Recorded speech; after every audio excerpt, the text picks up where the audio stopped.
Buenas tardes, estimados alumnos. Soy la doctora Anita Tarco, médico asistente del Servicio de Endocrinología del Hospital Rebagliati.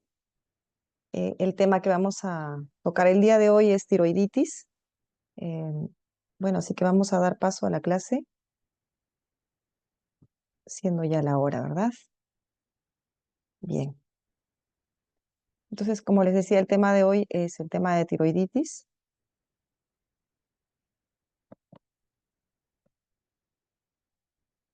Mm,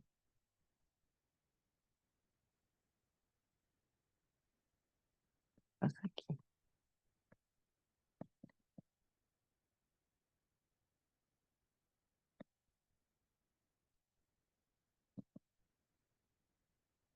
Mm,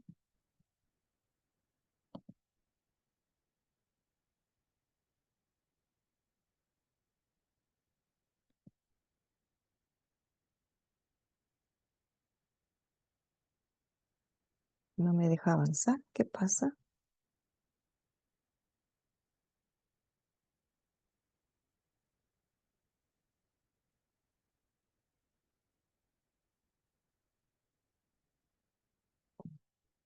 Ahora sí.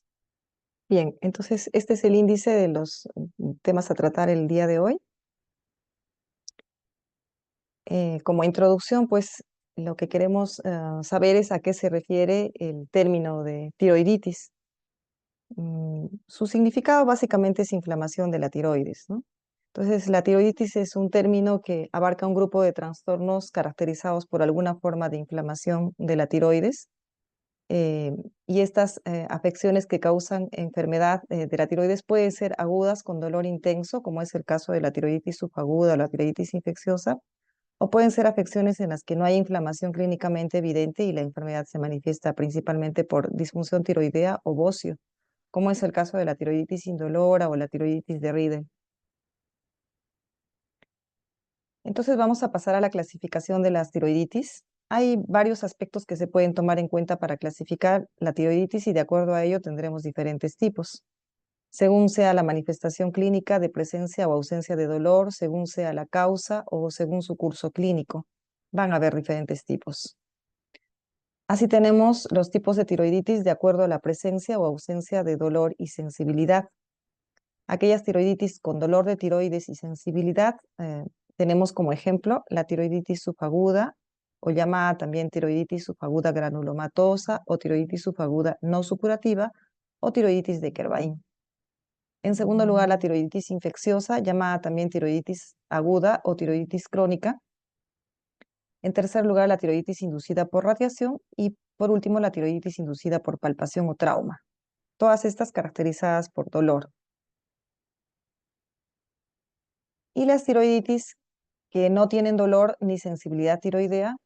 En primer lugar, tenemos la tiroiditis no dolorosa, conocida también como tiroiditis silente o tiroiditis linfocítica, con hipertiroidismo de resolución espontánea. También se llama tiroiditis linfocítica subaguda. Esta tiroiditis no dolorosa, cuando ocurre en el periodo posparto, se llama tiroiditis posparto, y las asociadas a medicamentos, pues van a depender si está asociada al interferón alfa o al uso de litio o interleuquina 2 o al uso de inhibidores tirosinquinasa o inhibidores del punto de control inmunitario. Luego tenemos las tiroiditis linfocíticas crónicas o también llamadas tiroiditis de Hashimoto, que son las más frecuentes. Y cuando hay una exacerbación por posparto, también se va a comportar como una tiroiditis posparto. La tiroiditis fibrosa, o conocida también como tiroiditis de Riedel o tiroiditis invasiva, y finalmente la tiroiditis asociada al uso de amiodarona. Esta ha sido la clasificación de las tiroiditis de acuerdo a la presencia o ausencia de dolor. Luego tenemos las tiroiditis según la causa. Pueden ser autoinmunes o linfocíticas, no autoinmunes o por fármacos. Las autoinmunes tenemos la tiroiditis de Hashimoto, la tiroiditis posparto, la tiroiditis silente. Dentro de los no autoinmunes, la tiroiditis subaguda de Kervain y la tiroiditis supurativa aguda. Y por fármacos como los que hemos mencionado en la lámina anterior, sea el uso de interferón alfa, interleuquina 2, inhibidores tirosinquinasa, litio, inhibidores de puntos de control inmunitario, que se utilizan en las terapias anticáncer, ¿no? Y según su curso, las tiroiditis pueden ser aguda, subaguda y crónica. Dentro de las tiroiditis agudas pueden ser por infecciones, sean bacterianas, micóticas. Dentro de las infecciones bacterianas puede ser por estafilococo, estreptococo, enterobacter, las más frecuentes. En realidad podría ser cualquier bacteria. Dentro de las infecciosas por hongos tenemos el Aspergillus, Cándida, coccidioides, neumocistis. También dentro de las tiroiditis agudas está la tiroiditis post-radiación con yodo radioactivo, en el caso de pacientes tratados con yodo radioactivo, por ejemplo, y las tiroiditis por el uso de amiodarona. Estas tiroiditis también pueden ser subagudas y crónicas.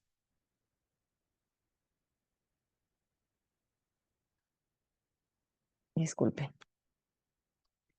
La tiroiditis subaguda puede ser por infecciones virales, granulomatosas, o puede ser la tiroiditis silente, que incluye la tiroiditis posparto, o puede ser por micobacterias.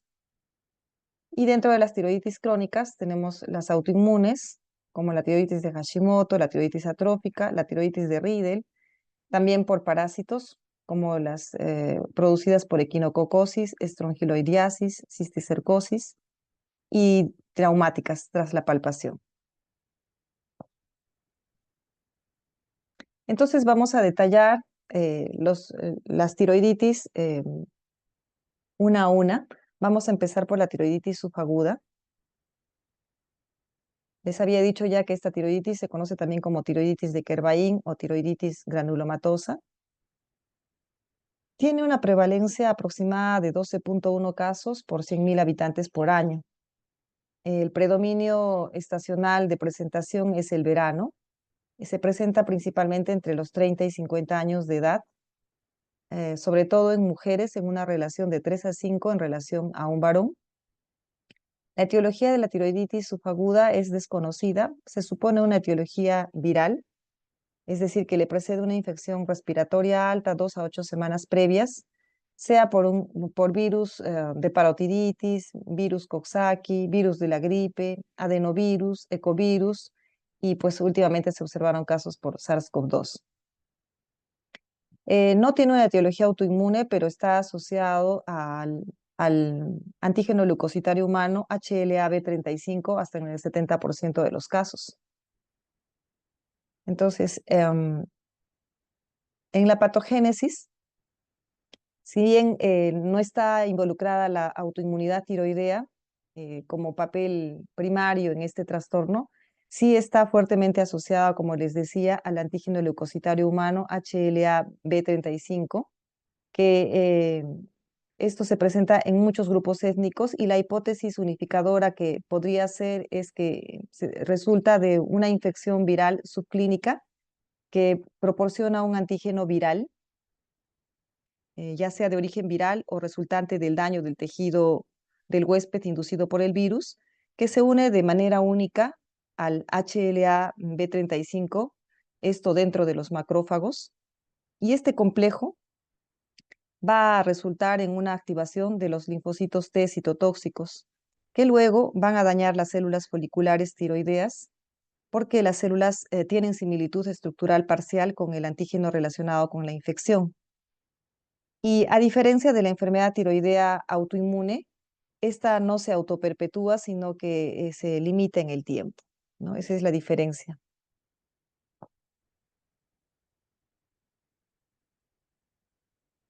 Esta lámina les puse para que vean cómo el- la infección viral, en términos generales, va a tener dos mecanismos plausibles que podrían explicar los cambios en la glándula tiroides y el eje hipotálamo hipoficiario. Uno es un efecto indirecto a través de, de respuestas inflamatorias inmunes sistémicas anormales causadas por la infección del virus, en este caso del SARS-CoV-2, y otras por efecto directo de la infección viral, ¿no? O vía de las células inmunes. Entonces, en la patogénesis de la tiroiditis subaguda, pues va a haber de todas maneras un proceso infeccioso viral previo. Esta es una publicación que se hizo en los años de la pandemia, una serie de casos de tiroiditis subaguda asociadas a la infección por COVID.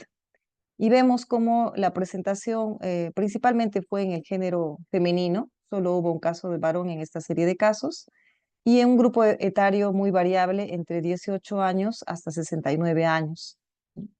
Em, no hubo enfermedad tiroidea previa a la infección por COVID en todos los casos, excepto uno que tuvo nódulos previamente.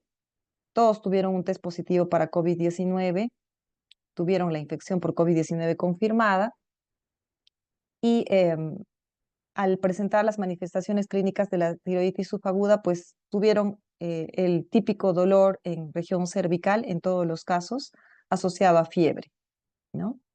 El perfil bioquímico tenían las hormonas tiroideas, como vemos, la TSH suprimida, en los casos en los que, en todos menos de uno no se midió, pero en todos vemos como la TSH estaba suprimida por debajo de lo normal, con valores de T4 libre por encima de lo normal, o sea, estaban con tirotoxicosis, ¿no?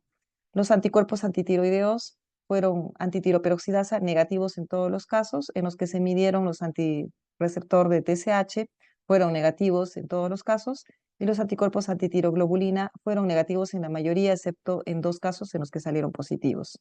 Los marcadores inflamatorios en todos estaban presentes. Se llegó a hacer ecografía tiroidea en todos los casos que tuvo un patrón típico de tiroiditis subaguda, como vamos a ver más adelante. No aplicó a hacer gamografía de tiroides. Uno de los casos sí hicieron y hubo ausencia de captación. La terapia en todos los casos fueron con corticoides, excepto uno que necesitó solo antiinflamatorios no esteroideos. Vamos a ver en qué casos se da prednisona, en qué casos antiinflamatorios. Probablemente en todos estos casos por la infección COVID también recibieron corticoides. Y bueno, la función tiroidea después del cuadro de tiroiditis subaguda, pues solo evolucionó a hipotiroidismo en 2 de los 9 casos, ¿no? Les había puesto también este artículo, o mejor dicho, el, el- el- el artículo para que ustedes lo puedan ver de una publicación que hubo el año pasado en, en este Journal Europeo de Tiroides, que es una revisión sobre tiroiditis subaguda en, en la era del SARS-CoV-2. Fue un estudio prospectivo multicéntrico en el que hicieron seguimiento a lo largo de un año a muchos pacientes que presentaron tiroiditis subaguda e hicieron controles al inicio, a los 3 meses, a los 6 meses, a los 9 meses y a los 12 meses para ver la evolución, ¿no? Y básicamente lo que encontraron fueron datos semejantes a los que a los que se publicó en el año 2020. Pero sería interesante que lo revise. Eh, la, el curso de la tiroiditis subaguda es característico, tiene una evolución de la función tiroidea muy característica. De inicio hay un estado de hipertiroidismo, como vimos en el cuadro anterior, todos los pacientes tenían TSH suprimida con T4 libre alta, y eso les da el cuadro de hipertiroidismo, seguido de una pequeña fase de eutiroidismo muy cortita, luego de hipotiroidismo y finalmente va a la recuperación. ¿Por qué se produce este estado de hipertiroidismo? Hay una inflamación inicial de la tiroides que va a dañar los folículos tiroideos y activar la proteólisis de la tiroglobulina almacenada dentro de los folículos. Y esto va a resultar en una liberación no regulada de grandes cantidades de T4 y T3 a la circulación, por tanto vamos a estar en un estado de hipertiroidismo. Esto va a durar solo hasta que se agoten las reservas de tiroglobulina, porque cesa la síntesis de nuevas hormonas. Y a medida que la inflamación disminuye, los folículos tiroideos van a, van a recuperar su función y se van a regenerar y van a sintetizar y secretar hormona tiroidea. Entonces, digamos que este es el curso típico de hiper, hipo y luego recuperación, ¿no?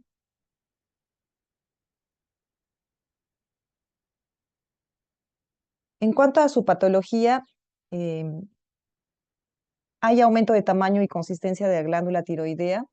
En la biopsia con aguja fina se puede ver células inflamatorias como neutrófilos, linfocitos, histiocitos, células gigantes, las que se ven acá, grupos de células foliculares y masas de coloide. Y más tarde puede haber algo de fibrosis, pero finalmente la histología de la glándula va a volver a su normalidad. El cuadro clínico también es característico. La mayoría tiene un periodo prodrómico, pseudovírico, con afección de las vías respiratorias superiores, fiebre, astenia, mialgias, malestar general. Va a haber dolor característico en la región cervical anterior, puede estar irradiado al cuello, a la mandíbula, a la parte superior del tórax y oídos.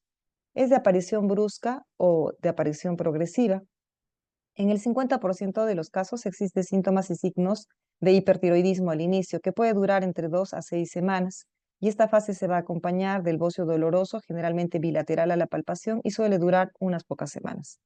Después se desarrolla una segunda fase de eutiroidismo, como les había comentado antes, que también es transitoria, en la que desaparece los síntomas, el dolor, la fiebre, y luego aparece una tercera fase de hipotiroidismo que puede durar de semanas hasta meses, hasta 6 a 12 meses. Más del 90% de los pacientes va a recuperar la función normal de la tiroides, es decir, van a llegar al eutiroidismo. ¿Y cómo vamos a hacer el diagnóstico? Básicamente el diagnóstico es clínico, eh, el dolor cervical en la región anterior que puede ser irradiado, ¿no? Con síntomas y signos de hipertiroidismo. En las primeras fases va a haber en el laboratorio una velocidad de sedimentación globular aumentada. En el hemograma se puede observar leucocitosis, anemia leve. El perfil hepático puede encontrar pruebas hepáticas elevadas y las pruebas hormonales, como habíamos indicado en el estadio inicial de hipertiroidismo, TSH suprimida con hormonas tiroideas elevadas. También puede haber elevación de la proteína C reactiva y puede haber elevación de los valores de tiroglobulina por el daño de las células foliculares que habíamos comentado, ¿no? Si medimos los anticuerpos antitiroideos, pues normalmente debe encontrarse indetectable tanto los anticuerpos antiperoxidasa como antitiroglobulina, como habíamos visto en la serie de casos, que solo un paciente tuvo positivo, ¿no? Los antitiroglobulina. Lo normal es que salgan negativos y si salen positivos es a títulos muy bajos. En estas épocas todavía es pertinente considerar el test de COVID-19, el descarte, porque digamos que es una de las infecciones virales que aún sigue siendo frecuente. Y solo se está indicado hacer una biopsia con aguja fina si es que hay duda diagnóstica. En realidad no se necesita hacer biopsia. En cuanto al diagnóstico por imágenes, en la ecografía, la glándula tiroidea se ve de tamaño normal o puede estar discretamente aumentada de tamaño, con un parénquima hipoecogénico de forma focal o difusa. Puede haber heterogeneidad ecográfica difusa con escasa vascularización al Doppler. Y en la gamografía, pues la tiroides se va a caracterizar por ser hipocaptante o no captante. Como vemos aquí, se ve muy tenuemente la glándula tiroidea, que es como una mariposa, vean. Esto que se ve más oscuro son las glándulas salivales, que tienen una captación mucho mayor. Y miren, mucho menor que la captación de las glándulas está la tiroides, que esto es característico de una tiroiditis subaguda, ¿no? La hipocaptación.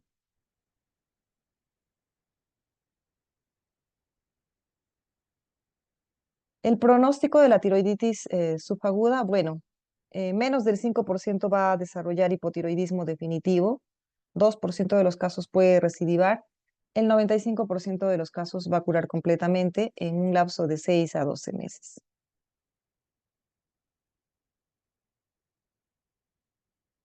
En cuanto al diagnóstico diferencial, debemos hacerlo en primer lugar con la tiroiditis supurada, que también es una tiroiditis dolorosa, pero en este caso no habrá alteraciones en las pruebas de función tiroidea. También con un sangrado de un nódulo tiroideo, a veces hay quistes o nódulos que abruptamente sangran, producen un crecimiento eh, brusco de la región cervical anterior, de hecho unilateral, donde esté ubicado el nódulo tiroideo, y este sangrado hace que crezca de un momento a otro una tumoración en el cuello que también puede ser dolorosa. Igual no va a haber compromiso de las pruebas de función tiroidea y se podrá diferenciar con exámenes auxiliares, ¿no? De imágenes y de laboratorio. Eventualmente también la enfermedad de Graves se presenta con dolor tiroideo, pero no es lo característico. En la enfermedad de Graves hay un estado de hipertiroidismo con bocio, pero no doloroso, que suele ser difuso. Em, Eventualmente podría haber dolor tiroideo, pero en la enfermedad de Graves además va a haber exoftalmos, que es muy característico, ¿no? Entonces, ahí básicamente el examen clínico nos va a ayudar a diferenciar y la presencia de anticuerpos antitiroideos, que en la enfermedad de Graves va a ser positiva. No solo los antiperoxidadas, antitiroglobulina, sino también los antirreceptores de TSH. Y también el diagnóstico diferencial ocasionalmente se puede hacer con la tiroiditis de Hashimoto, que si bien es cierto, la tiroiditis de Hashimoto está dentro de las tiroiditis no dolorosas, pero eventualmente se presenta con dolor tiroideo. Eso es muy raro.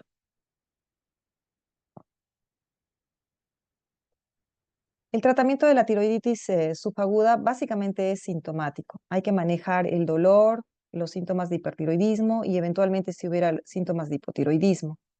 Si el dolor es leve, está indicado el ácido acetil salicílico, 500 miligramos cada 6 a 8 horas, o cualquier otro antiinflamatorio no esteroideo, como puede ser el ibuprofeno, 600 miligramos cada 8 horas, y con eso suele ser suficiente.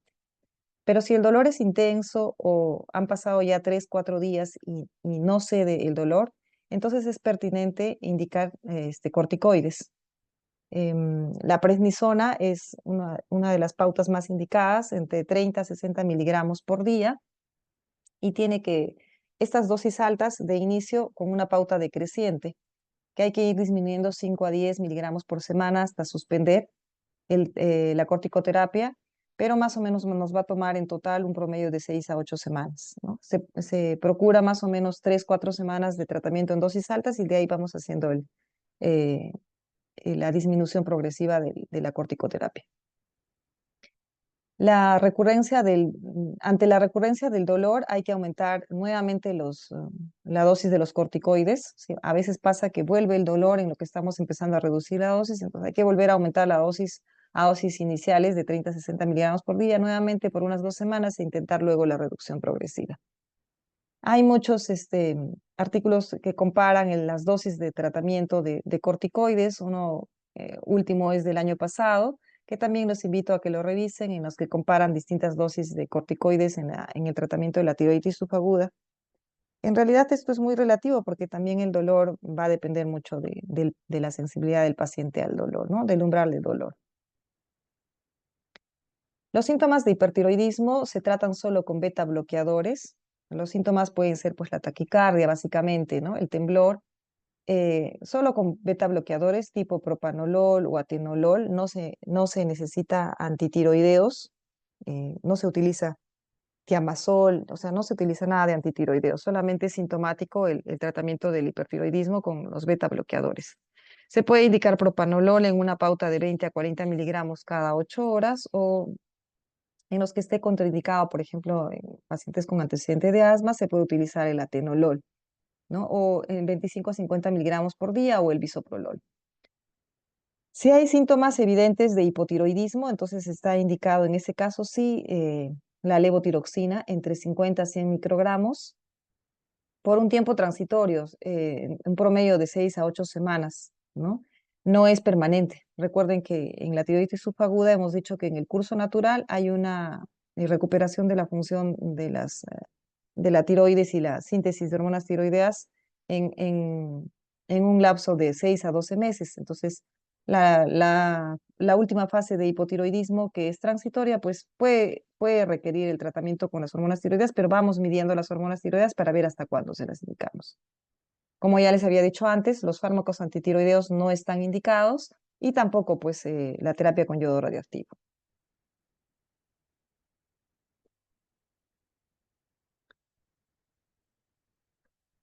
Ahora vamos a hablar de la tiroiditis infecciosa, que incluso fue parte del diagnóstico diferencial de la tiroiditis subaguda. Esta también es una tiroiditis dolorosa. Tiene una baja prevalencia, puede ser aguda o crónica según su presentación. Pueden estar involucrados diferentes tipos de gérmenes que producen la infección a nivel tiroideo. Puede ser por bacterias como estafilococos, estreptococos, pueden ser por micobacterias o pueden ser por hongos, neumocistis, entre otros. Se produce una infección supurativa de la tiroides, que es la que va a generar el cuadro clínico. Puede ocurrir de dos formas: por contigüidad, sobre todo en niños y jóvenes, por contigüidad con el seno piriforme. También puede ser porque existe previamente un bocio prolongado o por degeneración de un cáncer de tiroides. Hemos tenido muchas veces, bueno, el cáncer de anaplástico de tiroides no es muy frecuente, sin embargo, como nosotros estamos en un hospital de referencia, hemos tenido hasta, yo diría en los últimos años, un caso por año de cáncer anaplástico que justamente viene con una tiroiditis infecciosa, con un cuadro aparentemente de tiroiditis infecciosa, que es una tumoración eh, con signos de flogosis, con signos de infección, de aparición brusca y que va creciendo rápidamente y que finalmente, después de todos los estudios, terminaba siendo un cáncer anaplásico de tiroides, ¿no? La otra forma de aparición de las tiroides infecciosas son por diseminación hematógena, sea de enfermedades sistémicas graves o por inmunosupresión del paciente.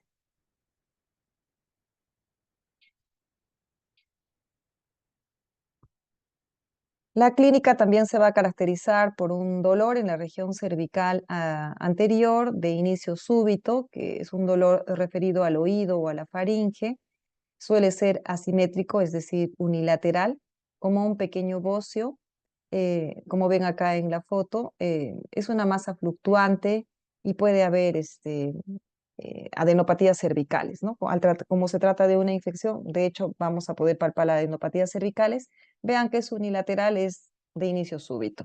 Y va a estar acompañado de malestar general, fiebre, escalofríos, dependiendo del tamaño del absceso, pues puede haber disfagia, ¿no? Y todos los signos de flogosis que como ven en esta foto, hay calor local, hay eritema local, ¿no?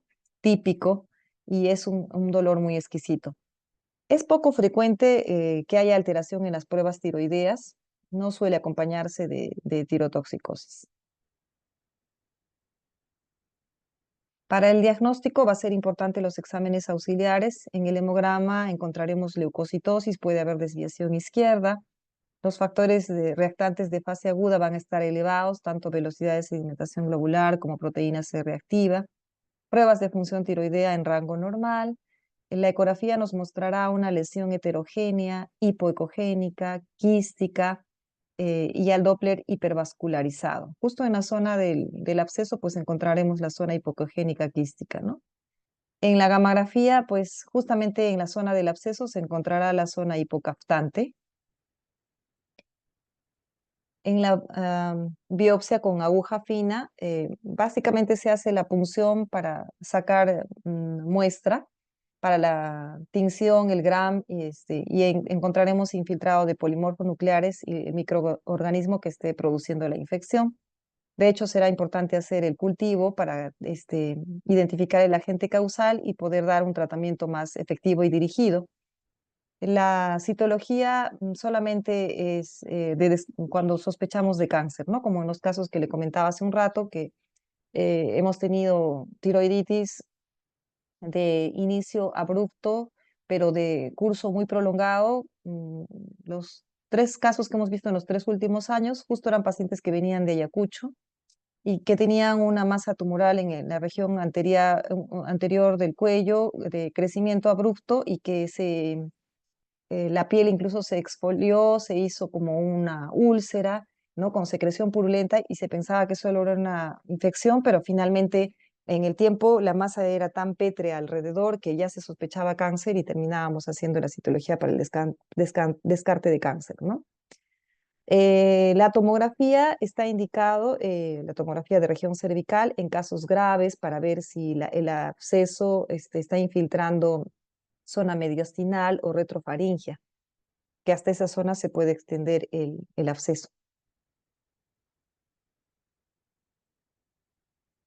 Entonces aquí vemos una ecografía con las características que hemos comentado. Vean cómo se ve las zonas hipoecogénicas.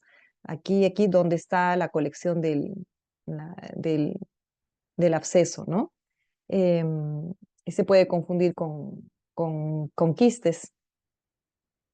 Y esta es una tomografía que vemos como acá está la, el absceso y se extiende, incluso empuja hacia un lado la tiroides y se extiende hacia atrás, ¿no? Por eso es que es importante hacer tomografía para descartar que no haya compromiso a la región prevertebral o región mediastinal. O sea, hacia abajo hacia el mediastino y hacia atrás hacia la región prevertebral es que se puede extender los abscesos, ¿no? El diagnóstico diferencial, pues hay que hacerlo con cualquier tumoración dolorosa en la región cervical anterior asociado a fiebre.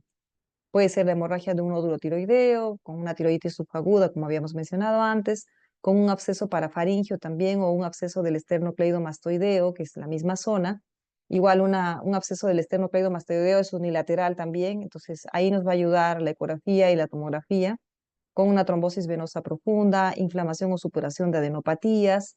Ha habido casos en los que se supura una adenopatía por ejemplo, tuberculosis, ¿no? Y se puede confundir con una masa tiroidea.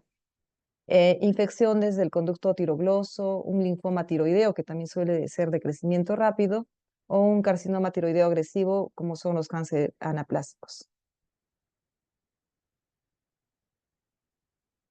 Respecto al tratamiento, al tratarse de una infección, pues una vez encontrado el germen, si es bacteriano o hongo, el tratamiento antibiótico debe ser dirigido a ello según el cultivo y el antibiograma. Se puede hacer un tratamiento empírico de inicio con antibióticos hasta tener el resultado de los cultivos y pues ya hacer un tratamiento antibiótico endovenoso ya dirigido. Muchas veces es necesario un drenaje transcutáneo del absceso que habíamos visto en la foto anterior, punzar y drenar ese absceso, o a veces este drenaje necesita ser realizado en sala de operaciones, ¿no? Cuando es muy profundo, cuando se va hasta la región prevertebral, entonces los cirujanos de cabeza y cuello son los que tienen que entrar a drenar. La evacuación mediante punción con aguja fina tiene que ser de manera repetitiva. De hecho, se sacan, cuando los abscesos están circunscritos a la tiroides, a la parte anterior nada más del cuello, se pueden hacer punciones para disminuir la tensión y con ello también reducir algo el dolor, pero tiene que ser de manera repetitiva porque se va llenando nuevamente, ¿no? Los estudios radiológicos para la identificación de fístulas o trayectos que contribuyan al proceso de la enfermedad y la confirmación diagnóstica dependerá del caso. Son casos de evolución rápida y de curación sin secuelas. Recuerden que no hay compromiso de la función tiroidea. Otra tiroiditis dolorosa es la tiroiditis inducida por radiación. Esta está en relación al uso del yodo radioactivo. Es un dolor tiroideo que se produce en 5 a 10 días post tratamiento con radioyodo. Es de inicio abrupto también. Se produce porque el yodo radioactivo induce injuria y necrosis de las células foliculares asociada a inflamación, lo que genera los síntomas de dolor en la región cervical anterior. Son síntomas moderados y autolimitados. Espontáneamente van a desaparecer en el curso de más o menos una semana.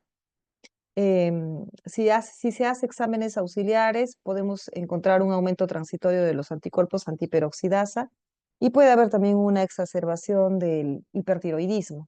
En el caso de que el tratamiento haya sido, por ejemplo, por un hipertiroidismo, puede haber exacerbación de síntomas, ¿no?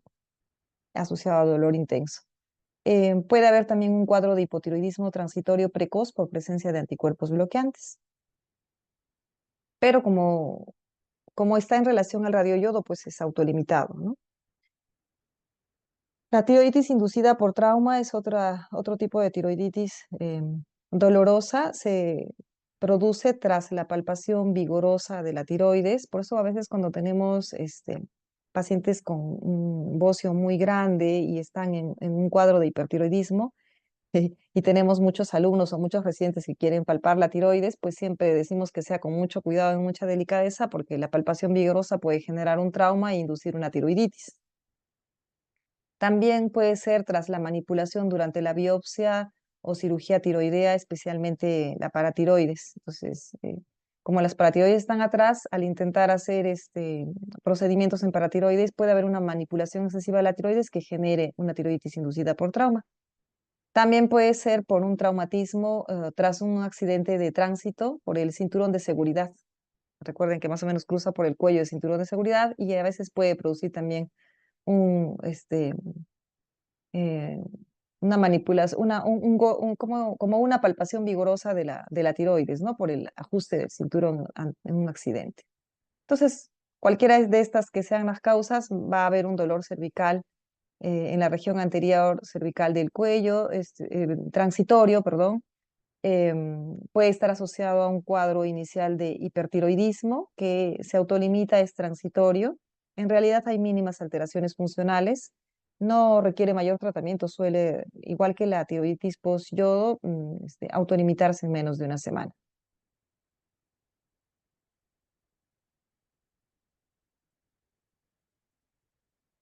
Y bueno, ahora vamos a tratar las tiroiditis no dolorosas. La tiroiditis silente es la primera que vamos a ver, se llama también tiroiditis indolora o linfocítica subaguda.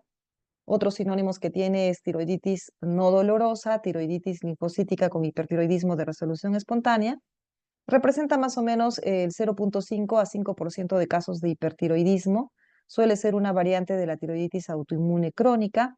Está asociado al antígeno leucocitario HLA-DR3 y esta asociación sugiere susceptibilidad hereditaria.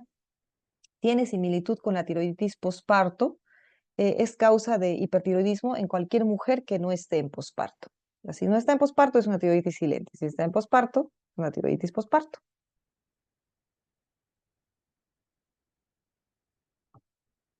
En cuanto a la patogénesis, los factores postulados para iniciar la tiroiditis silente o indolora incluyen el consumo excesivo de yodo y varias citoquinas.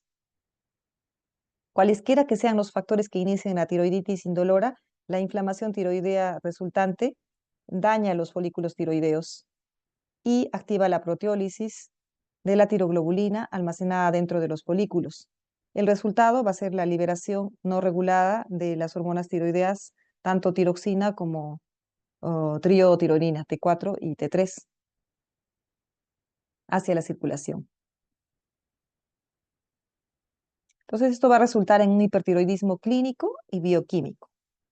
Este estado suele durar solo hasta que se agoten las reservas de tiroglobulina, porque cesa la síntesis de nuevas hormonas, no solo por el daño a las células foliculares de la tiroides, sino también por la inhibición de la secreción de la hormona estimulante de la tiroides, por las altas concentraciones séricas de T4 y de T3.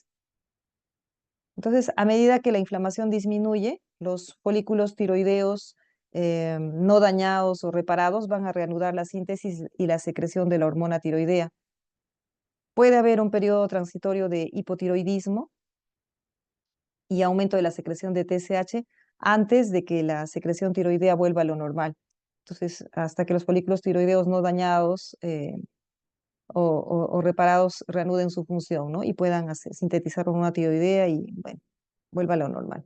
En una minoría de pacientes el daño a la tiroides es suficiente para provocar un hipotiroidismo permanente, pero eso es en una minoría.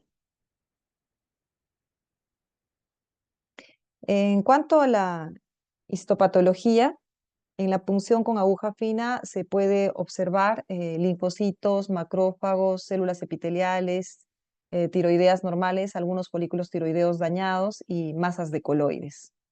En la recuperación persiste la infiltración linfocítica, fibrosis leve y folículos tiroideos normales.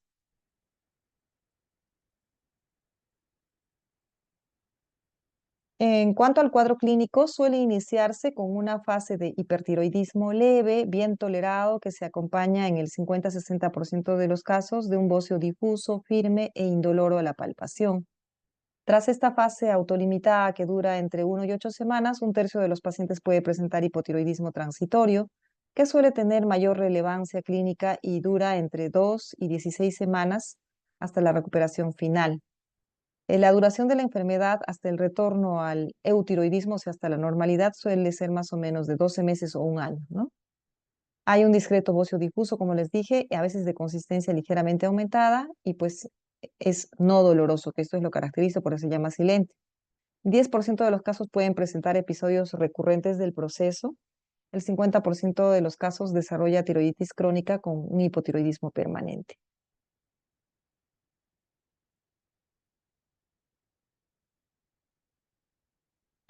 El diagnóstico en las primeras fases va a haber hormonas tiroideas incrementadas, tiroglobulina incrementada, con supresión de la TSH.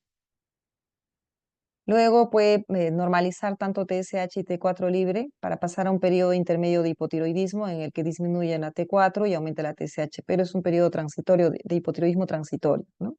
Los anticuerpos antiperoxidasa están presentes en 60% de los casos y los anticuerpos antitiroglobulina hasta en 40% de los casos, con niveles de tiroglobulina elevada por el daño folicular que habíamos mencionado, ¿no? Por el daño de los folículos tiroideos. Los reactantes de fase aguda van a estar normales, tanto PCR como velocidad de sedimentación globular, a diferencia de las otras tiroides que hemos visto. La citología aspirativa va a estar indicada solo en casos dudosos y es compatible con una tiroiditis linfocitaria. En la gamografía se va a encontrar una hipocaptación del radioisótopo por la glándula.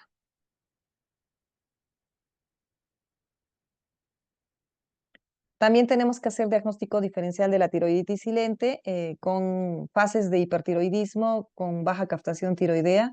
Por ejemplo, el hipertiroidismo inducido por TSH, en la que hay una TSH elevada, con el producido por el yodo y con la tirotoxicosis facticia, es decir, la ingesta de hormona tiroidea de manera subrepticia. Y en estos casos, lo que nos va a diferenciar es la tiroglobulina, que como no hay daño de los folículos tiroideos, pues la tiroglobulina va a estar normal, no va a estar elevada. El dosaje de tiroglobulina cuando un paciente tiene tiroides, pues solo va a estar indicado en estos casos de duda de diagnóstico diferencial, mejor dicho, de las tiroiditis, ¿no? Porque si estamos pensando en una tiroiditis por destrucción de los folículos tiroideos, pues la tiroglobulina nos ayudará a estar elevada, ¿no?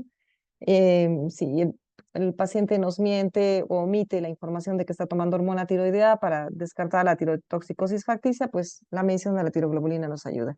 En un hipotiroidismo con tiroglobulina no elevada, pues nos apoyará el diagnóstico de tirotoxicosis facticia. En la fase de hipotiroidismo hay que hacer el diagnóstico diferencial con tiroiditis subaguda. Recuerden que la tiroiditis subaguda es una tiroiditis dolorosa, hay dolor típico en la región anterocervical y en este caso los anticuerpos antitiroideos son negativos, a diferencia de la tiroiditis silente que en 40-60% de los casos los anticuerpos son positivos.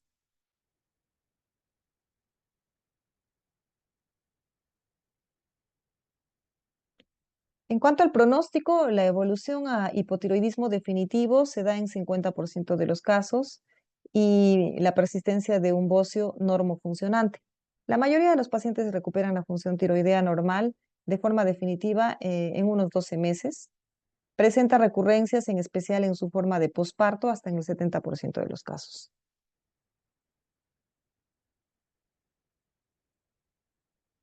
¿Y cómo vamos a hacer el tratamiento de una tiroiditis silente? Pues la mayoría de los pacientes no precisan tratamiento durante la fase de hipertiroidismo.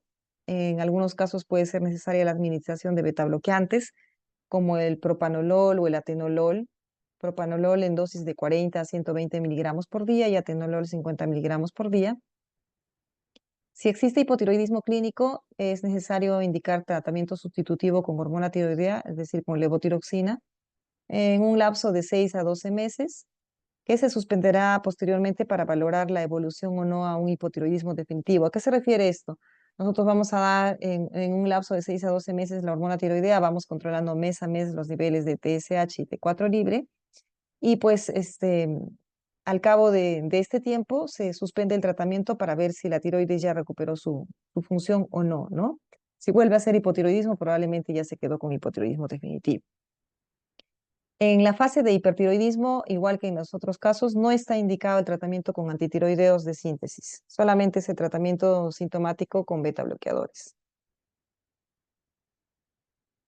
Y la tiroiditis silente tiene una variante que es la tiroiditis posparto, que es la tiroiditis que se presenta dentro del año posparto o dentro del año post-aborto inducido o espontáneo.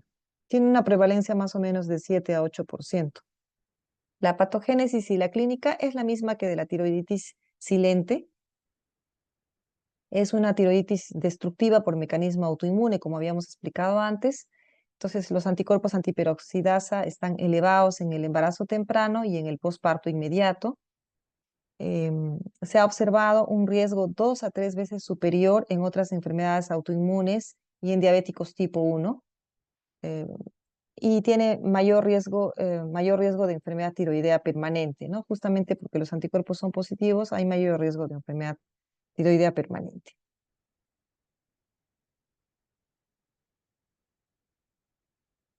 Tanto la tiroiditis subaguda como la tiroiditis silente y la tiroiditis posparto comparten este curso característico, ¿no? De fase de hipertiroidismo por inflamación inicial de la tiroides que va a dañar los folículos tiroideos y activar la proteólisis de la tiroglobulina almacenada dentro de los folículos.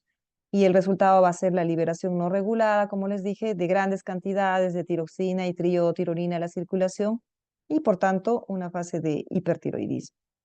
Esto va a durar solo hasta que se agoten las reservas de tiroglobulina, porque cesa la síntesis de nuevas hormonas, un promedio de 2 a 6 semanas, y a medida que la inflamación disminuye, los folículos tiroideos van a regenerar la síntesis y la secreción de la hormona tiroidea, y se reanuda la, la síntesis de estas. Puede haber un periodo transitorio, dijimos, de hipotiroidismo que puede durar unas 2 a 6 semanas, en el que aumenta la secreción de TSH, esto, ¿no? Antes de que la secreción tiroidea vuelva a ser lo normal.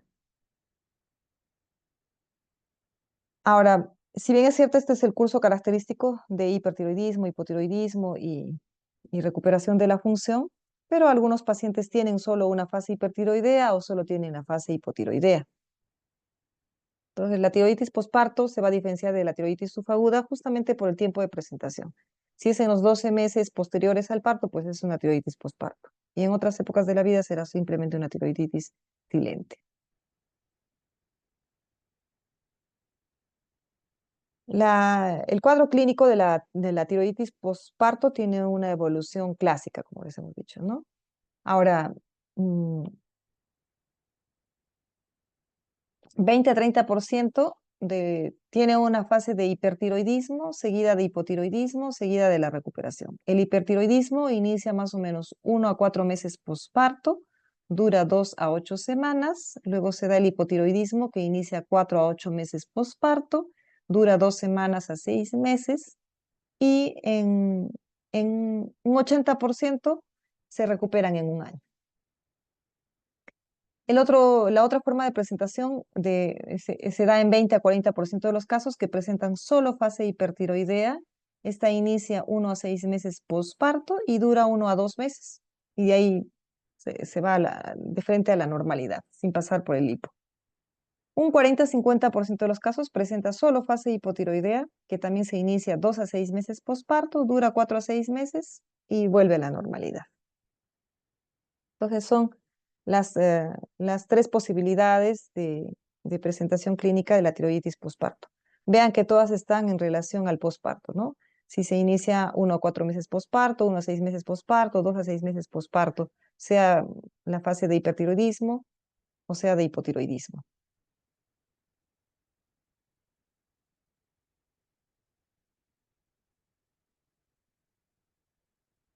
El riesgo de hipotiroidismo permanente oscila entre el 20 y 40%, siendo más frecuente en pacientes mayores, multíparas y con menor ecogenicidad ecográfica.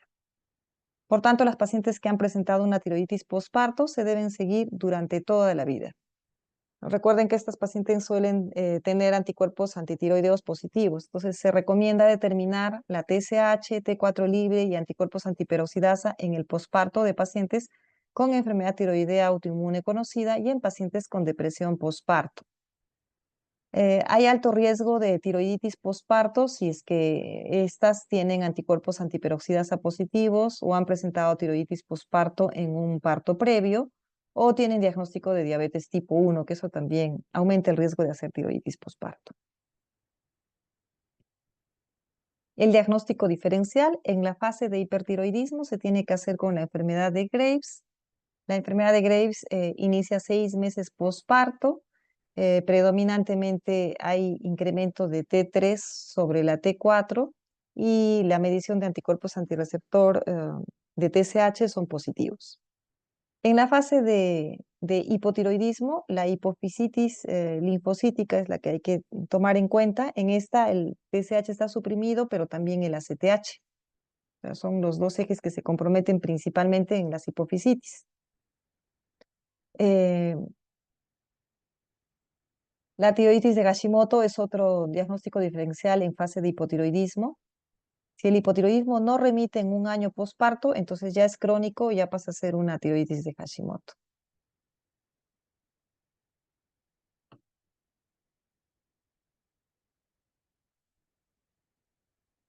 Respecto del tratamiento, en pacientes asintomáticos o con síntomas leves no requiere tratamiento.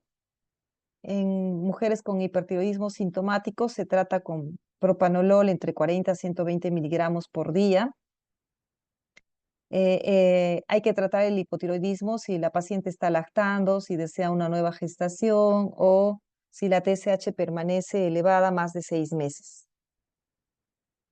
En casos de que tenga una TSH y T4 normales y con anticuerpos antiperoxidasa negativos, no va a ser necesario el seguimiento.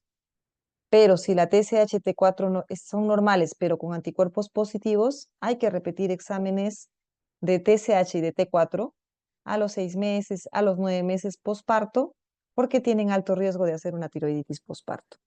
Esta presentación de anticuerpos antiperoxidasa es muy importante. Si estos son negativos, pues no necesita seguimiento, pero si estos son positivos, hay que hacer el seguimiento posparto en la búsqueda de la tiroiditis posparto.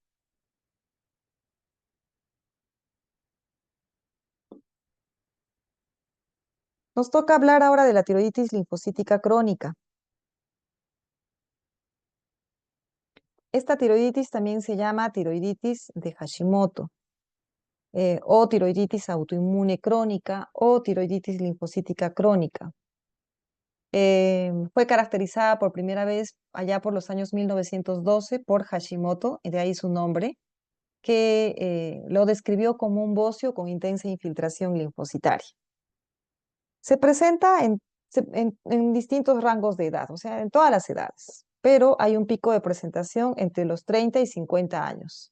Se puede diagnosticar una tiroiditis de Hashimoto a niños, adolescentes, jóvenes, adultos mayores, pero el pico es entre los 30 y 50 años. Igualmente, se presenta más en mujeres en una relación de 6 a 8 mujeres frente a un varón.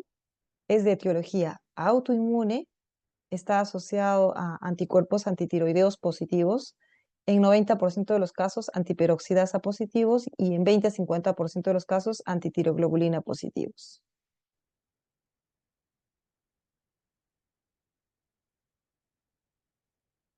En cuanto a la patogénesis de la tiroiditis de Hashimoto o tiroiditis linfocitaria crónica,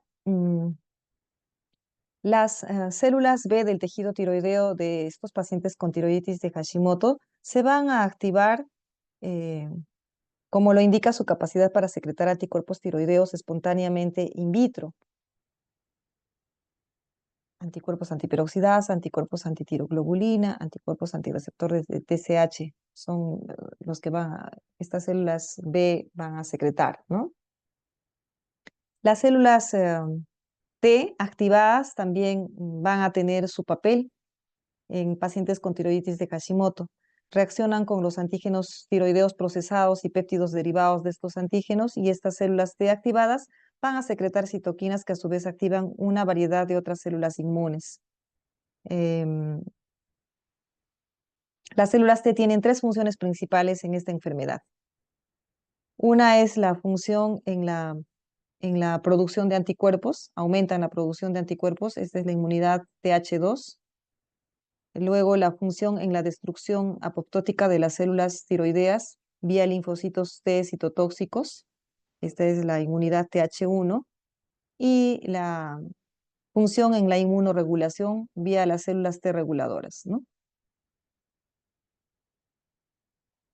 Se han propuesto varios mecanismos para la patogénesis de la tiroiditis de Hashimoto, y estas incluyen el mimetismo molecular o imitación molecular, la activación de espectadores, incluida la participación de células tiroideas que expresan antígenos leucocitarios humanos HLA, y la activación de la apoptosis de las células tiroideas por una interacción Fas-ligando-Fas.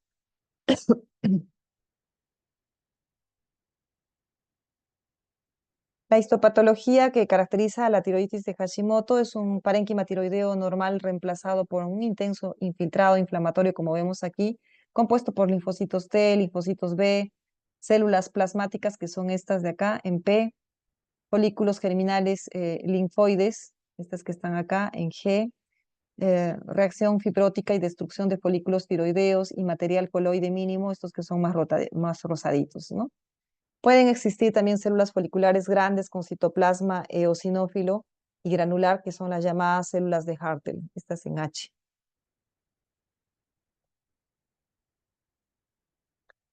La clínica de la tiroiditis de Hashimoto se caracteriza por un bocio moderado de crecimiento lento que a menudo se descubre de forma casual.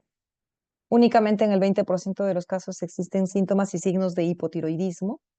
El bocio suele ser liso, algo irregular, de consistencia firme y elástica y la palpación no es dolorosa. En los niños el bocio suele ser de menor tamaño y en edades avanzadas es más frecuente el hipotiroidismo y el bocio grande. Puede diagnosticarse en fase eutiroidea, en fase de hipotiroidismo subclínico, es decir, TSH elevada con T4 libre normal, o en fase de hipotiroidismo ya clínico, es decir, TSH elevada con T4 baja.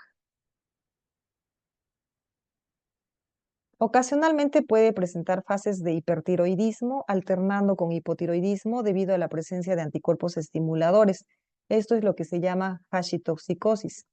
En hashitoxicosis coexisten hiperfunción tiroidea e histología de tiroiditis de Hashimoto y que algunos autores consideran una variante de la enfermedad de Graves-Basedow.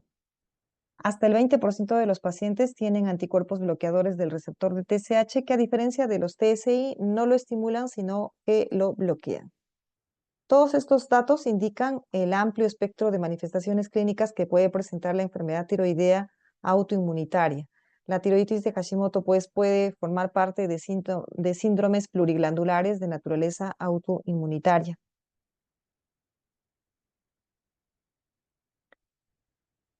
La sospecha diagnóstica va a ser en una mujer de mediana edad que tenga un bocio difuso de consistencia elástica, con hipotiroidismo clínico o subclínico, pues ya vamos a tener la sospecha. En la fase inicial podemos encontrar hipotiroidismo subclínico, como dijimos. En estadios más avanzados, hipotiroidismo franco, o sea, ya las hormonas tiroideas ya van a estar bajas. Anticuerpos antiperoxidasa y antitiroglobulina positivos en 97 a 100% de los casos. La gamografía tiroidea inicialmente es normal, pero después es de aspecto moteado, similar al observado en el bocio multinodular. En la ecografía se observa una glándula tiroidea hipertrófica, heterogénea, con zonas hipoecogénicas, más o menos bien delimitadas, pseudonodulares. Ya cuando tenemos un parénquima heterogéneo con imágenes pseudonodulares, es muy sugerente de que sea una tiroiditis crónica. La punción con aguja fina va a estar indicado si presenta un nódulo dominante. Recuerden que lo característico son imágenes pseudonodulares, pero por ahí podemos encontrar un nódulo y es necesario hacer un descarte de linfoma tiroideo o de cáncer y ahí estaría indicado la punción con aguja fina.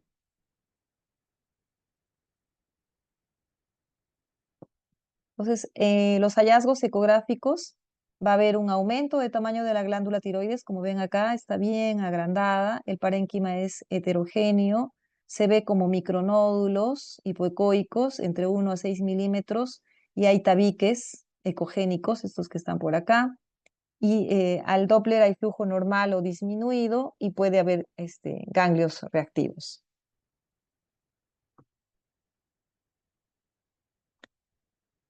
¿Cómo vamos a tratar la tiroiditis de Hashimoto? Pues el tratamiento es sustitutivo con hormona tiroidea. Damos levotiroxina de por vida, ya que esto es una vez que se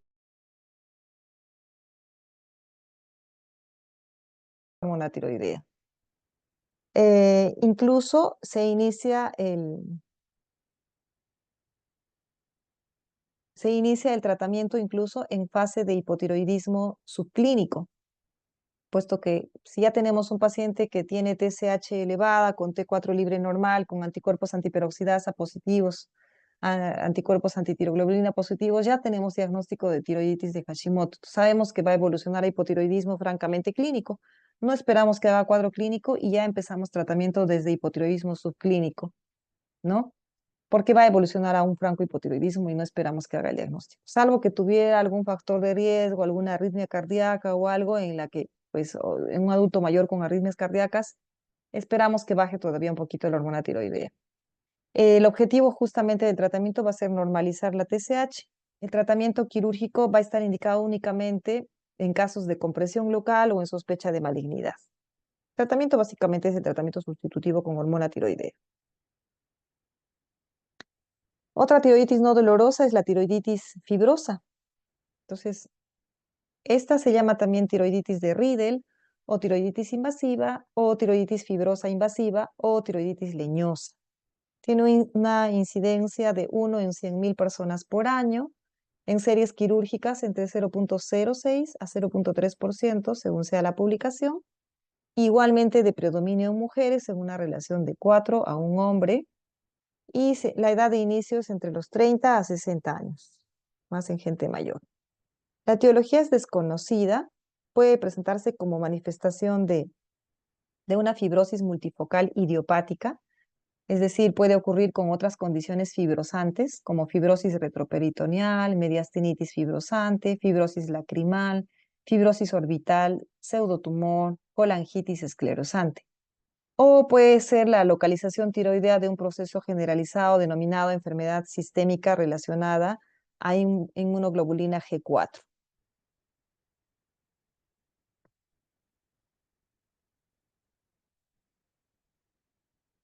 En cuanto a la clínica, al principio la función tiroidea suele ser normal y a medida que la glándula es invadida por el tejido fibroso, se va a desarrollar hipotiroidismo. Progresivamente van a aparecer síntomas de compresión e infiltración de las estructuras adyacentes como son disnea, estridor, disfonía, disfagia, o sea, a medida que va creciendo el tumor y aplastando todas las áreas circundantes, ¿no? Cursa con un bocio de crecimiento lento, insidioso, pétreo, leñoso, fijo a planos profundos, lo cual va con el tiempo producir los síntomas, ¿no? Que dijimos, de disnea, estridor, disfonía, disfagia, que son signos típicos de compresión. En la histopatología se va a observar, como ven aquí, un infiltrado de linfocitos, células plasmáticas, neutrófilos, eosinófilos en las fases tempranas, pero ya en las fases más avanzadas, todo esto que se ve más rosado es la infiltración de la tiroides con tejido fibroso denso y alinizado que contiene pocos linfocitos, células plasmáticas, eosinófilos y casi ningún folículo tiroideo. Entonces, todo esto que está en rosado es la fibrosis, ¿no? La fibrosis se extiende más allá de la tiroides hacia el tejido adiposo, hacia los músculos, nervios, vasos, glándulas paratiroides, tráquea y esófagos, hasta planos tisulares, hasta que los planos tisulares están obliterados. El diagnóstico va a ser con el cuadro clínico que hemos descrito, o sea, una masa leñosa en el cuello con signos de compresión. Las pruebas de función tiroidea de inicio pueden ser normales, pero con el tiempo, en la medida que el tejido tiroideo es reemplazado por el tejido fibroso, va a haber hipotiroidismo en los estadios avanzados. La velocidad de sedimentación globular puede estar normal o elevada, puede haber hipocalcemia si es que ya hay compromiso de las paratiroides por el tejido fibroso, y encontraremos paratormona baja con anticuerpos antiperoxidasa positivos. Y en la ecografía se observará extensa fibrosis con una glándula hipoecoica, difusa, hipovascularizada. No se puede hacer punción con aguja fina en estos casos porque es una tiroides, como dijimos, pétrea, leñosa. Se hace biopsias abiertas para el diagnóstico definitivo o biopsia en cuña, que se dice, ¿no? En sala de operaciones.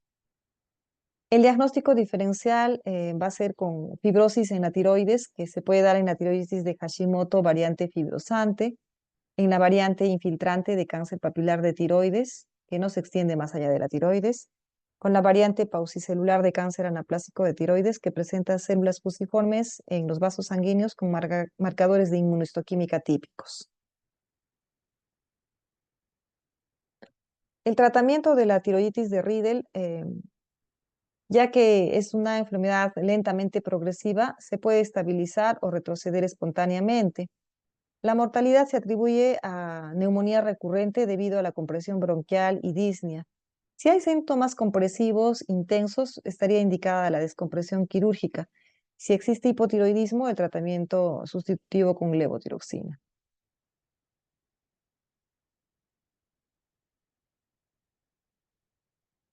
No existen ensayos clínicos sobre la eficacia del tratamiento médico para la tiroiditis de Riedel debido a la rareza de esta afección. Lo que hay es publicaciones de reporte de casos, ¿no?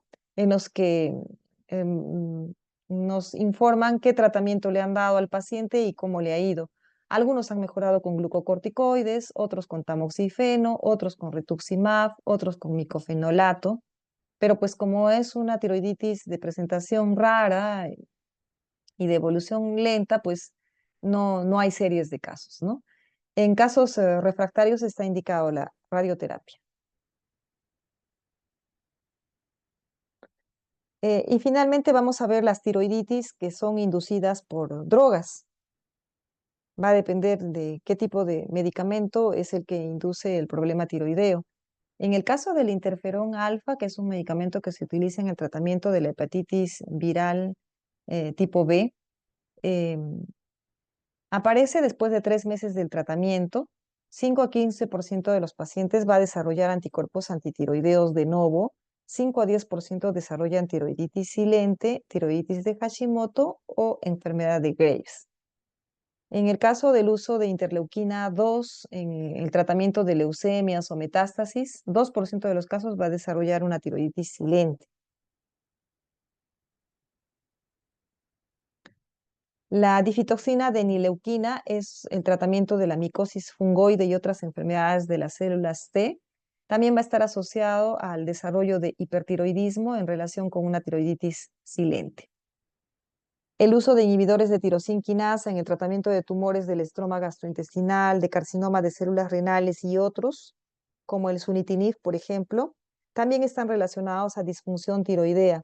Vamos a encontrar elevación de la TSH, elevaciones francas, sin repercusión clínica. Sin embargo, si ya tenemos anticuerpos antitiroideos positivos y disminución de la tiroxina o de la triotironina, pues será necesario dar tratamiento sustitutivo con levotiroxina hasta que dejen de utilizar el medicamento, ¿no? O sea, mientras se utiliza el sunitinib, va a haber esta disfunción tiroidea en la que hay una elevación franca de la TSH, que como les digo, se va a tratar si se acompaña de T4 baja y anticuerpos antitiroideos positivos.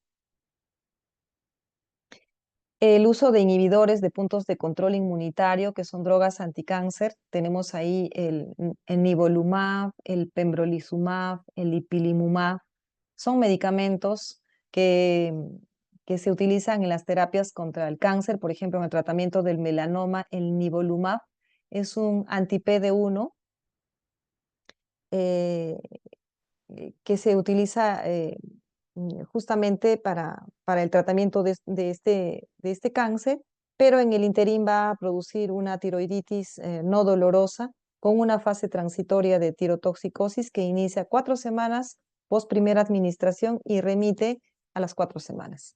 Puede seguirse de hipotiroidismo en algunos pacientes. El mecanismo va a ser que reduce la tolerancia inmune aún en un tejido tiroideo normal al bloquear la proteína PDL1 que se expresa en la célula tiroidea. Esta imagen les puse para que recordemos que el PDL1 se une con el PD1, como vemos aquí, e impide que la célula T destruya la célula tumoral. Esta es la célula T, esta es la célula tumoral. Entonces, la unión del PDL1 con el PD1 impide que la célula T destruya esta célula tumoral.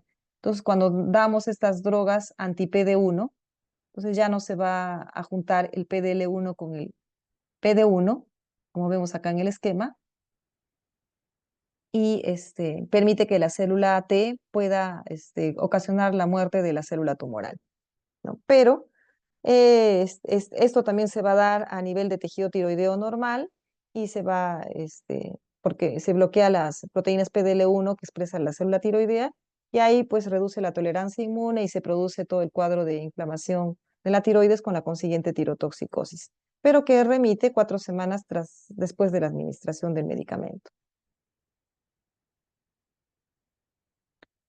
El uso de litio en trastorno bipolar también puede tener su efecto sobre la tiroides. Inhibe la síntesis de las hormonas tiroideas y bloquea el paso de T4 a T3. Por eso a veces incluso en casos de hipertiroidismo eh, que hacen una reacción adversa al tiamazol, al antitiroideo de síntesis, hasta que podamos plantear el tratamiento con yodo, pues damos litio. ¿no? ¿Por qué? Porque el litio inhibe la síntesis de hormonas tiroideas y bloquea el paso de T4 a T3.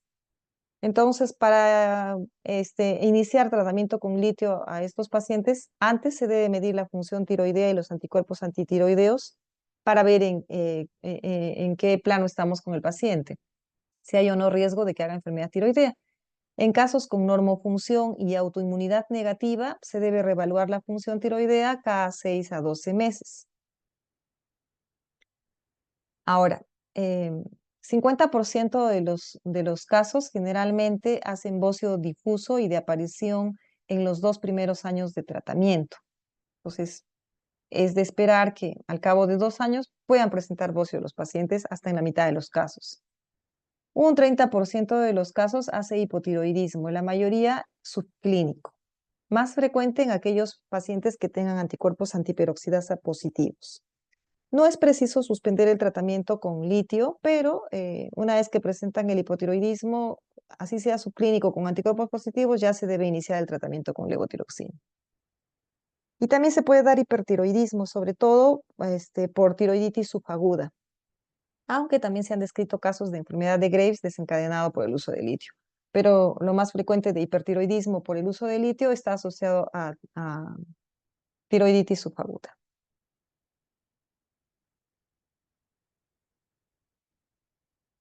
La amiodarona, que es un medicamento que se utiliza en taquiarritmias, también tiene su papel.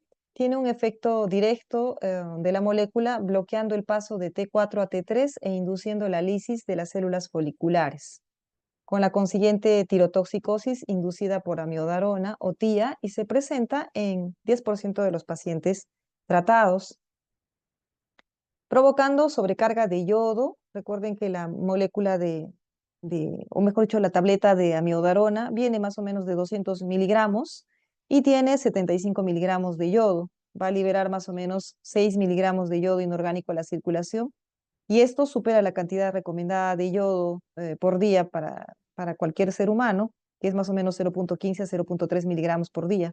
Entonces, esta sobrecarga de más o menos 6 miligramos de yodo inorgánico eh, va a inducir en pacientes, sobre todo que hayan tenido enfermedad autoinmune tiroidea previa, el efecto de Wolff-Chaikoff con hipotiroidismo, ¿no? Entonces, el efecto de Wolff-Chaikoff es un fenómeno de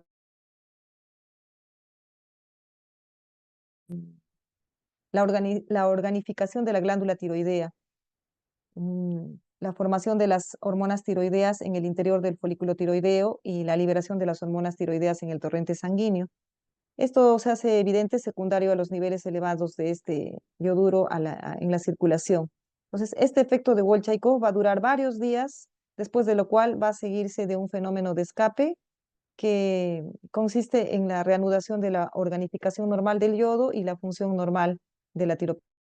Vamos a ver un esquema más adelante. Entonces, la prevención y seguimiento de los pacientes tratados con amiodarona debe ser justamente realizar un perfil tiroideo y anticuerpos antiperoxidasa antes de su inicio y después del inicio del tratamiento un perfil tiroideo a los 3 meses y posteriormente cada 3 a 6 meses, ¿no? Sobre todo en aquellos que van a hacer tratamiento crónico con amiodarona. A veces entran los pacientes por emergencia, con una taquiarritmia de novo, y pues si no nos recordamos que hay que hacer un perfil tiroideo con anticuerpos antiperoxidasa basales, muchas veces nos vamos a ver ya o desencadenamos enfermedad tiroidea eh, que ha podido ser previsible, ¿no? Entonces, siempre es necesario medir el perfil tiroideo y los anticuerpos antiperoxidasa basales antes de iniciar el tratamiento con amiodarona y después del inicio del tratamiento un perfil tiroideo a los 3 meses y después a los 6 meses. Esto era lo que les decía del efecto de Wolff-Chaikoff. La amiodarona tiene gran cantidad de yodo, les he dicho que tiene un promedio de 6 miligramos de yodo inorgánico que supera grandemente el requerimiento diario recomendado de 0,15 a 0,3 miligramos, es muchísimo, 6 miligramos es una gran carga. Entonces, em, e- este, esta sobrecarga de yodo va a ser ingresada a los folículos tiroideos por medio de la bomba NIS o sodio yodo importer, ¿no? Entonces, esta bomba permite que ingrese toda esta cantidad de yodo inorgánico y esta sobrecarga de yodo inhibe la tiroperoxidasa. Entonces, al inhibir la tiroperoxidasa, se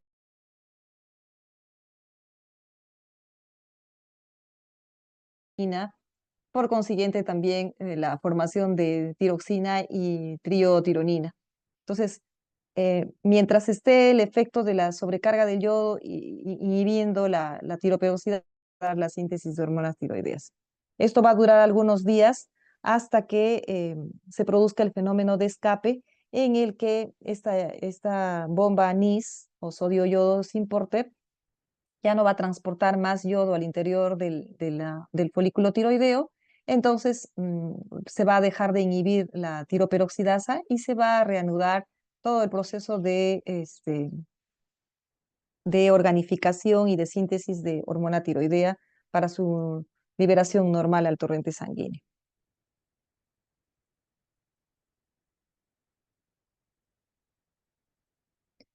Este cuadrito me pareció interesante ponerles porque son los mecanismos inducidos por la miodarona en la enfermedad tiroidea. ¿Qué mecanismos? El que acabamos de mencionar, el efecto de Wolff-Chaikoff, que inhibe la organificación de yodo y con la consiguiente reducción de la producción de hormonas tiroideas T3 y T4 e incremento de la TSH, ¿no? Porque si bajan las hormonas tiroideas, automáticamente tiene que subir la TSH. Entonces, el fenómeno de escape permite que se reanude la normalidad y la síntesis de hormonas tiroideas y todo retorne a lo normal, pero si falla este fenómeno de escape, entonces se da un hipotiroidismo permanente. Y esto se da frecuentemente en la tiroiditis de Hashimoto, ¿no? Entonces, si el paciente tenía previamente enfermedad tiroidea y le damos amiodarona, pues lo vamos a dejar hipotiroideo permanentemente antes de tiempo. De todas maneras, la tiroiditis de Hashimoto evoluciona a hipotiroidismo, pero si le damos amiodarona cuando estaba eutiroideo, probablemente le damos a adelantar el procedimiento. Si es el caso de un paciente que tenía una tiroides normal, ante la amiodarona hace el efecto de Wolff-Chaikoff, luego se da el efecto de escape y reanuda la normalidad. También se puede dar el efecto de Jod-Basedow, que es lo contrario. En el efecto de Jod-Basedow, el exceso de yodo va a producir una sobreproducción no controlada de hormonas tiroideas. En en este efecto de Jod-Basedow, el hipertiroidismo es debido a que se da una hiperproducción y liberación brusca de las hormonas tiroideas en respuesta a a la administración de grandes cantidades de yodo. O sea, se da más síntesis porque hay más sustrato. Y esto frecuentemente se da en pacientes con enfermedad de Graves, en pacientes con bocio endémico o que tenían un bocio multinodular tóxico previo o un adenoma tiroideo, ¿no? Entonces, se da un estado de hipertiroidismo. Y eso es la tiroiditis inducida por amiodarona tipo 1. Ahora, hay mecanismos no relacionados al yodo que tienen que ver con la amiodarona también. Puede tener un efecto citotóxico sobre la tiroides directo, con consiguiente tiroiditis destructiva y va a dar un hipertiroidismo, que es la tiroiditis inducida por amiodarona de tipo 2. O sea, la tipo 1 es por sobreproducción de hormonas tiroideas, el efecto de Jod-Basedow, y el tipo 2 por efecto citotóxico directo con tiroiditis destructiva, ¿no? También la amiodarona puede inhibir las deyodinasas D2 con la consiguiente disminución de la conversión de T4 a T3 y reducción de los niveles séricos de T3. Puede dar inhibición de la T3, de la unión de la T3 a su receptor nuclear, con la consiguiente reducción de su acción. Entonces, eh, la amiodarona va a tener un efecto sobre el metabolismo de las hormonas tiroideas a distintos niveles. Va a bloquear la conversión intrahipoficiaria de T4 en T3, va a bloquear la conversión periférica a nivel hepático de T4 a T3, también se bloquea. Eh, También, como hemos dicho hace un rato, puede inhibir el complejo T3 a su receptor de tal manera que también va a disminuir las hormonas tiroideas, va a bloquear la entrada de la T4 a las células, va a bloquear la unión de la T3 a su receptor en los tejidos diana, con las consiguientes consecuencias que vamos a ver.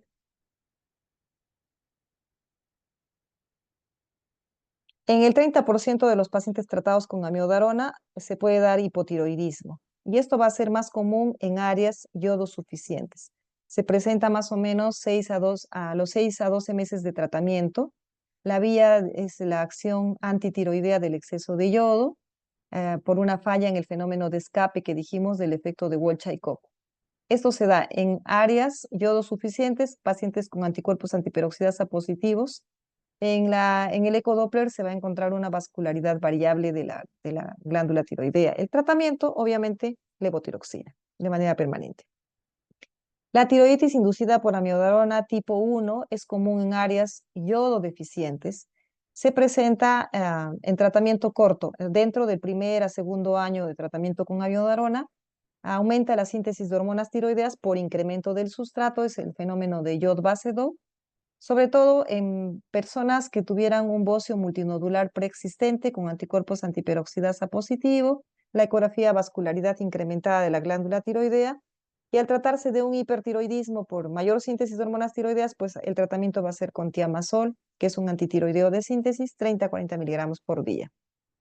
Lo ideal sería retirar el tratamiento de amiodarona, de ser posible, ¿no? En casos refractarios estaría indicado la cirugía de tiroides, una tiroidectomía. La tiroiditis inducida por amiodarona de tipo 2 ya también se va a presentar en aquellos que tienen más de 2 años de tratamiento con amiodarona. El efecto va a ser el exceso de liberación de T4 y T3 por una tiroiditis destructiva, que habíamos dicho que era el otro mecanismo de la amiodarona, que puede tener un efecto tóxico directo sobre las células foliculares tiroideas.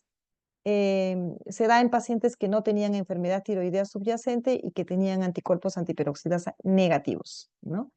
En este caso, al revés de la tiroiditis del TIA tipo 1, la vascularidad va a ser ausente.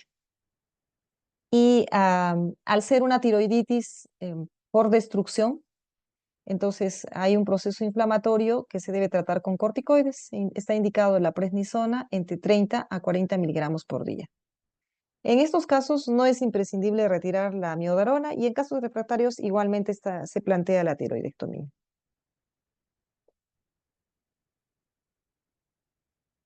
Entonces, a todo paciente que va a tomar amiodarona hay que pensar que 10 a 20% de los casos pueden hacer un hipotiroidismo inducido por amiodarona.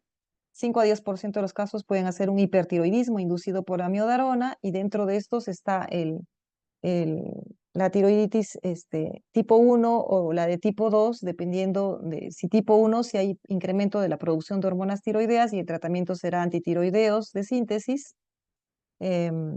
Y si es la de tipo 2, que es por efecto citotóxico, entonces es por destrucción de los folículos tiroideos, el tratamiento será corticoide con prednisona hasta su mejora, ¿no? En el caso del hipotiroidismo, de hecho, el tratamiento será la levotiroxina. En los casos refractarios, sea del día 1 o del día 2, o hay presentaciones mixtas, pues si falla el tratamiento farmacológico, se debe considerar el tratamiento quirúrgico.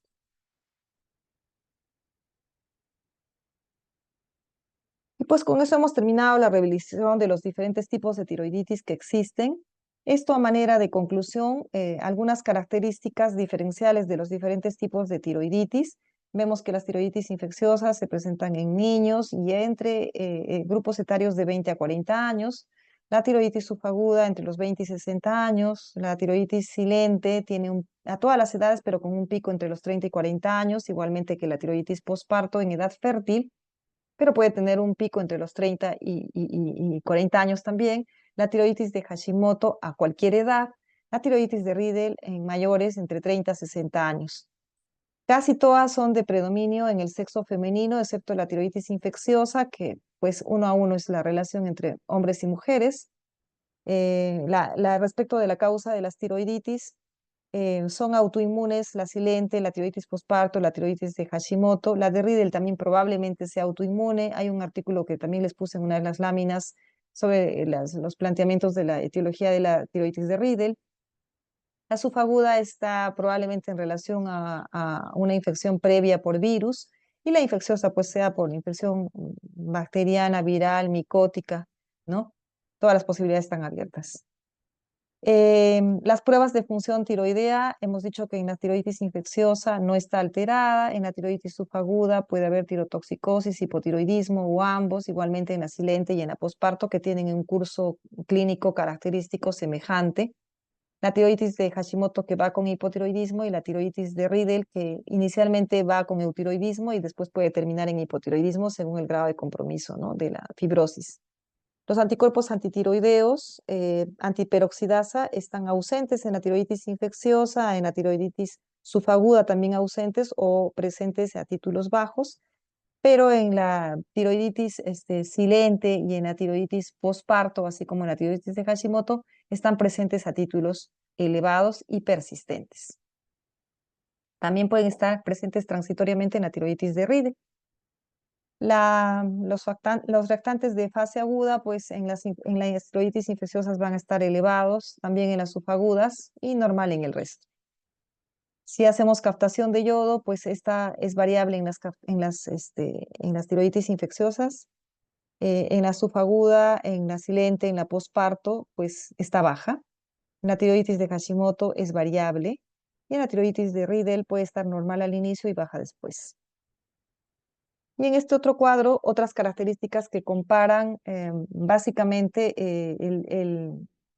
el diagnóstico y la duración de las tiroiditis, la tiroiditis de Hashimoto, que tiene prueba, que hay que hacer, realizar pruebas de función tiroidea en la búsqueda del hipotiroidismo. Vamos a encontrar anticuerpos antitiroideos, también hay que medir anticuerpos antitiroideos. Generalmente van con un hipotiroidismo permanente. La tiroiditis subaguda, igual las pruebas de función tiroidea se van a alterar en el curso clínico característico que hemos dicho. Em, También pueden haber anticuerpos antitiroideos, se puede realizar también captación de yodo. La resolución de esta al eutiroidismo demora más o menos un año y un porcentaje mínimo puede ser hipotiroidismo permanente. Igual en la tiroiditis silente está indicado, igual que en la tiroiditis posparto, hacer las pruebas de función tiroidea, anticuerpos antitiroideos. Estaría indicado la captación de yodo en la tiroides silente, más no en la posparto por la lactancia, que está contraindicado yodo radioactivo. La duración de la enfermedad, un promedio de un año a año y medio, y pues con posibilidad de hipotiroidismo permanente en el 20% de los casos, en ambos casos. Las tiroiditis inducidas por drogas, también es importante hacer las pruebas de función tiroidea y anticuerpos antitiroideos, como hemos visto. Y generalmente la duración continúa mientras se utiliza la droga que está produciendo la tiroiditis. La tiroiditis inducida por radiación ocasionalmente da tirotoxicosis, más frecuentemente da hipotiroidismo, y pues la, la duración la inducida por radiación puede producir hipotiroidismo generalmente permanente, ¿no? Porque ablaciona el radioyodo la glándula tiroidea, y la tirotoxicosis puede ser transitoria al inicio. La tiroiditis subaguda también es importante ahí la evaluación de las pruebas de función tiroidea, captación de yodo, la aspiración con aguja fina, sobre todo para tener el GRAM y el cultivo. La resolución va a ser después del tratamiento del agente infeccioso y puede causar enfermedad severa, pero si damos con el antibiótico correcto, pues van a remisión completa y no hay compromiso de la función tiroidea. Creo que con eso hemos terminado, sí, el resumen de este tema interesante. Si tienen alguna pregunta,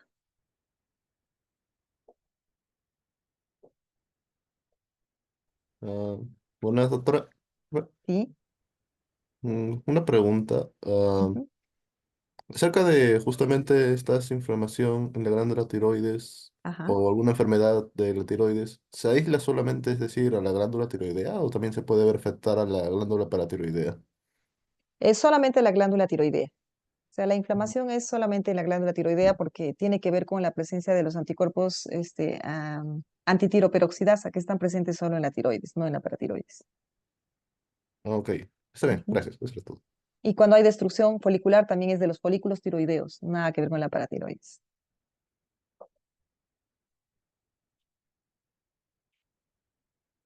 ¿Alguna otra inquietud?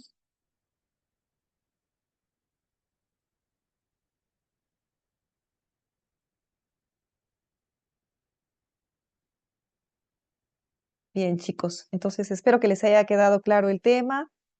Es un tema bastante largo, pero creo que hemos tratado de dar los puntos que los diferencian a uno y otro tipo de tiroiditis. Será hasta una próxima oportunidad conmigo. Que tengan buena tarde. Hasta Gracias, luego, doctora. doctora, Gracias, gracias. doctora. Muy bien, hasta luego. Doctora.